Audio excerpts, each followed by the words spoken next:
ખરામાં ન સંચર્યો જેના ચઢ્યો રે ગઢ ગિરનાર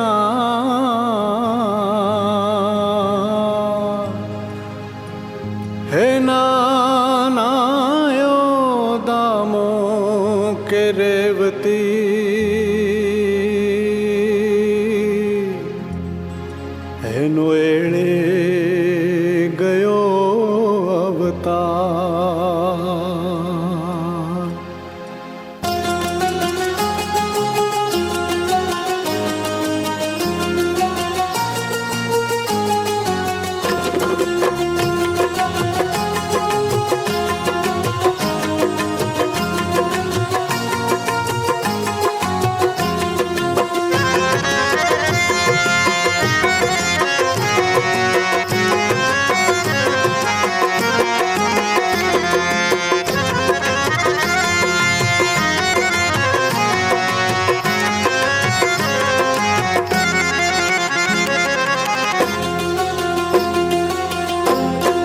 હારે અમે છઈએ હારે અમે છઈએ હારે અમે છઈએ વાયા વીરમ ગામના હારે અમે છઈએ વાયા વીરમ ગામના સારી દુનિયામાં છે જેની નામના હારે અમે છઈએ વાયા વીરમ ગામના હારે અમે છઈએ વાયા વીરમ ગામના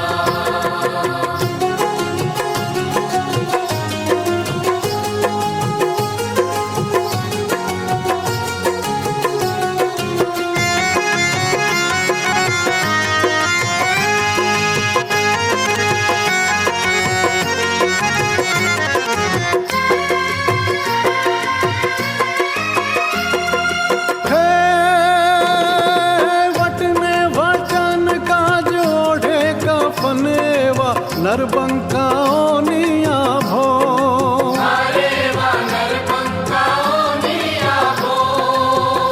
હે જીવટ રે વચન કાજ ઓઢે કફન એવા નરબંકાઓની આભો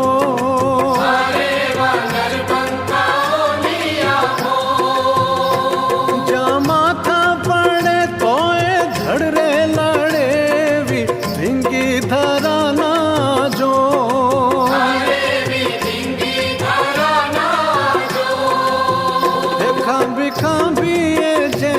સંભારણા હારે અમે છઈએ હારે અમે છઈએ હારે અમે છઈએ વાયા વીરમ ગામના હારે અમે છઈએ વાયા વીરમ ગામના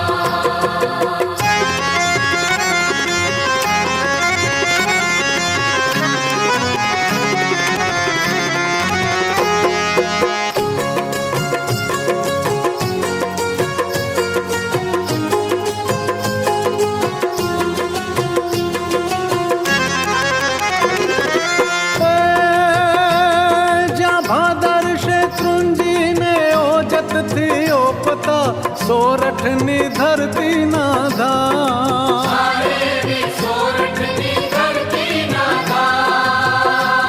જ્યાં ભાદર શેત્રુંજી ને ઓજત થી ઓપતા સોરઠની ધરતી ના ધા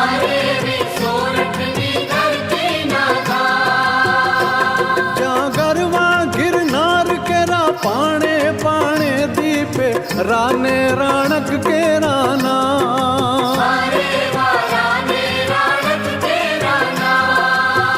એના ઇતિહાસે લીધા ઓ વારણા હારે અમે છઈએ હારે અમે છઈએ હારે અમે છઈએ વાયા વીરમ ગામના હારે અમે છઈએ વાયા વીરમ ગામના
અમે છીએ વાયા વિરમ ગામના. હારે અમે છીએ વાયા વિરમ ગામના.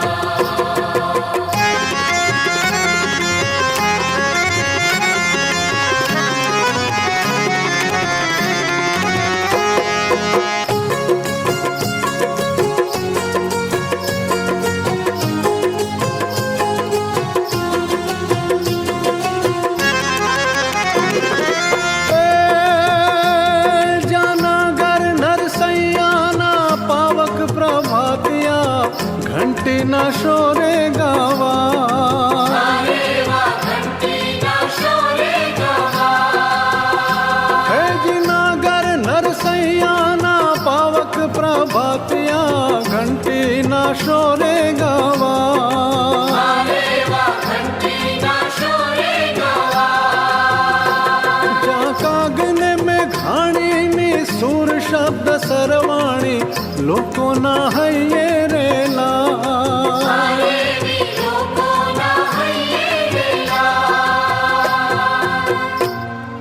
જેણે ભારત માતા કેરી જંજીરો તોડી, હે એવા ગાંધી પણ સુદામાના ગામના. હારે અમે છીએ, હારે અમે છીએ, હારે અમે છીએ વાયા વિરમ ગામના. હારે અમે છીએ વાયા વિરમ ગામના. સારી દુનિયામાં છે જેની નામના. હારે અમે છીએ વાયા વિરમ ગામના. હારે અમે છીએ વાયા વિરમ ગામના. હારે અમે છીએ. કાઠિયાવાડમાં કોક દી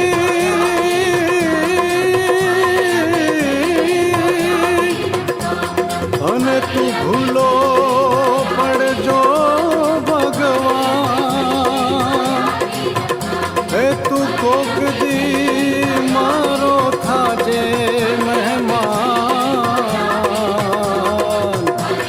અને તારું સ્વર્ગ ભૂલાવી દઉં શામળા. હારે અમે છીએ વાયા વિરમ ગામના.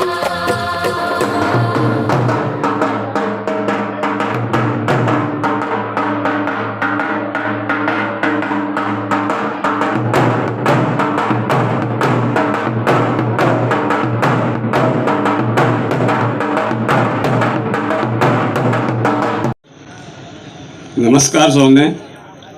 ગુજરાત રાજ્ય સરકારના માર્ગ અને મકાન વિભાગ તથા ભારત સરકારના રેલ મંત્રાલય દ્વારા વિરમગામ શહેર, વિરમગામ માંડલ દસાડા રસ્તા પર રેલવે ઓવરબ્રિજનું લોકાર્પણ તથા વિરમગામ તાલુકાના કલ્યાણપુર સચાણા ઓગણ કાયલમ માર્ગનું રિસર્ફેસની કામગીરી સમારોહના અધ્યક્ષશ્રી તથા માનનીય મંત્રી શ્રી ઋષિકેશભાઈ એમનું હું હાર્દિક સ્વાગત કરું છું. માનનીય ધારાસભ્ય શ્રી હાર્દિકભાઈ પટેલ સાહેબનું સ્વાગત કરું છું. માનનીય કલેક્ટર સાહેબ મેડમ શ્રી એમનું સ્વાગત કરું છું. ડીડીઓ જિલ્લા વિકાસ અધિકારી શ્રી એમનું સ્વાગત કરું છું. તમામ મંચસ્થ મહાનુભાવો, પ્રેસ મીડિયા તથા તમામ નાગરિકો, વિરમગામની તમામ નાગરિકોનું હું હાર્દિક સ્વાગત કરું છું. આપણા ગુજરાત અને સમગ્ર દેશના હૃદય સમ્રાટ લોકલાડીલા માનનીય પ્રધાનમંત્રી શ્રી નરેન્દ્રભાઈ મોદીના સમૃદ્ધ સંપન્ન ભારત બનાવવાના ધ્યેય સાથે ગુજરાત રાજ્યના વિકાસના સુકાની એવા મુખ્યમંત્રી શ્રી માનનીય ભૂપેન્દ્રભાઈ પટેલ સાહેબની પારદર્શિકતા, પ્રગતિશીલતા, નિર્ણાયકતા અને સંવેદનશીલતાના વહીવટના 4 સ્તંભો વિકાસના પંથે ગુજરાત આગળ વધી રહ્યું છે. ભૂતપૂર્વ પ્રધાનમંત્રી શ્રી સ્વર્ગસ્થ અટલ બિહારી વાજપેયીના વિચારોના અમલીકરણ સ્વરૂપે માનનીય પ્રધાનમંત્રી શ્રી નરેન્દ્રભાઈ મોદી સાહેબ, કેન્દ્રીય રેલવે મંત્રી અશ્વિની વૈષ્ણવ સાહેબ, કેન્દ્રીય પરિવહન મંત્રી શ્રી નીતિન ગડકરી સાહેબના ભગીરથ પ્રયાસોના પરિણામે દેશના વિકાસમાં મહત્વનો ફાળો ધરાવતા હાઈવે તથા રેલ ઇન્ફ્રાસ્ટ્રક્ચર ક્ષેત્રે વિવિધ પ્રોજેક્ટને જંગી મૂડીરોકાણ સાથે આગળ વધી રહ્યા છે. દેશના સર્વાંગી વિકાસ અર્થે ભારત સરકાર તથા Bharatmala project, economic corridor project, port connectivity, high speed rail વગેરે વિવિધ પ્રોજેક્ટ હાથ ધરવામાં આવી રહેલ છે. જેની સાથે ભારત સરકાર અને ગુજરાત સરકારના સહિયારા અભિગમથી ફાટક મુક્ત અભિયાન હાલમાં પ્રગતિ હેઠળ છે, જેમાં 1 લાખ ટ્રેન વ્હીકલ યુનિટ તથા ટ્રાફિક ધરાવતા રેલવે ફાટકો રેલવે મંત્રાલય અને ગુજરાત સરકારના સહભાગીથી ઓવરબ્રિજ તથા અંડરબ્રિજનું કામ કરવામાં આવે છે. અમદાવાદ જિલ્લાના વિરમગામ તાલુકાના રાજ્ય ધોરીમાર્ગ 18 એટલે વિરમગામથી માંડલથી દસાડા શંખેશ્વર સુધીનો માર્ગ એ અમદાવાદ જિલ્લાને સુરેન્દ્રનગર જિલ્લા સાથે જોડતો અગત્યનો માર્ગ છે. સદર રસ્તા પર ભોજવા ગામ પાસે અમદાવાદ ગાંધીધામ રેલવે લાઇનના ક્રોસિંગ પર આવેલ રેલવે ફાટક પર ગાંધીધામ તેમજ તીર્થધામ સોમનાથ તરફ અવર જવર કરતી દૈનિક 92 થી 100 જેટલી ટ્રેનના સમયે ફાટક બંધ રહે છે. એના કારણે વાહન વ્યવહારના ઈંધણનો ખૂબ જ વ્યય થતો હોય, જેના કારણે ભારત સરકાર અને ગુજરાત સરકારના સહભાગી યોજનાથી સદર રેલવે ફાટક નવીન રેલવે ઓવરબ્રિજ બનાવવાની મંજૂરી આપવામાં આવી.